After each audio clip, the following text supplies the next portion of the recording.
Okay, so this is my first time messing with the Stirland mud. I'm not sure if that's how it's supposed to look, but it looks like chocolate pudding.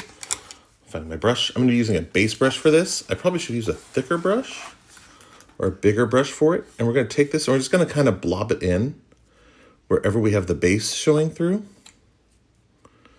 And I hope, I don't know if this is how that consistency is supposed to look, but I'm hoping it's correct.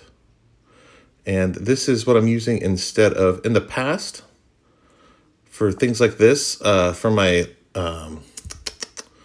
salamanders, I used epoxy, like a green stuff type epoxy for this area.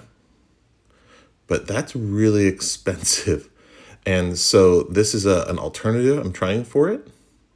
This is like packed in there. I'm actually going to use that whole blob there because I can. And I want to see how it turns out when it's dry. And I'll probably do a part 2 for that to see how that turns out.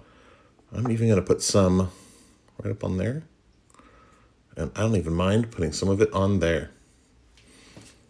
All right. So it looks like if it dries like this, I'll be super happy. But ultimately, we're in the experimental phase with it. We're going to see what works, what doesn't work. And again, I'm just kind of blobbing it in. Because with it being mud, it needs to be muddy. All right, we'll get this other side done.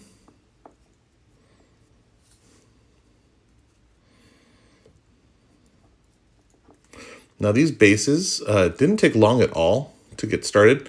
Use the sheets of corkboard. And you just kind of, I put the base on it upside down. And then I cut around it with some heavy-duty scissors to cut the cork. And that, and then the mesh, I use the same heavy-duty scissors for that. This is crazy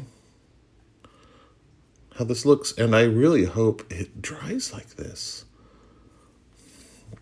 Let me put some more mud in that crevice.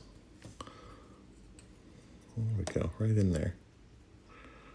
I'll put some of it around here, just so it's not that flat texture. I don't like a flat base. I like it to have some depth and some volume when I have my models. When I look at other people's models, one of the first things I do is I look at the base.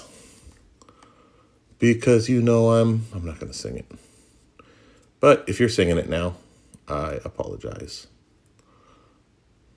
Put some more thickness in there. I'm actually loving this, and I hope this is how it's supposed to look. I didn't check it. I haven't looked online. I don't use a lot of the technical paints because I'm just recently got back into the hobby after many, many years. There we go. More mud. More mud, the better. The dirtier, the better, as Millie Bobby Brown says. Anyway. There we go. I think we're good. So there will be a part 2 where I show how it dries. So keep your eyes open for that. All right. Thanks for watching, y'all.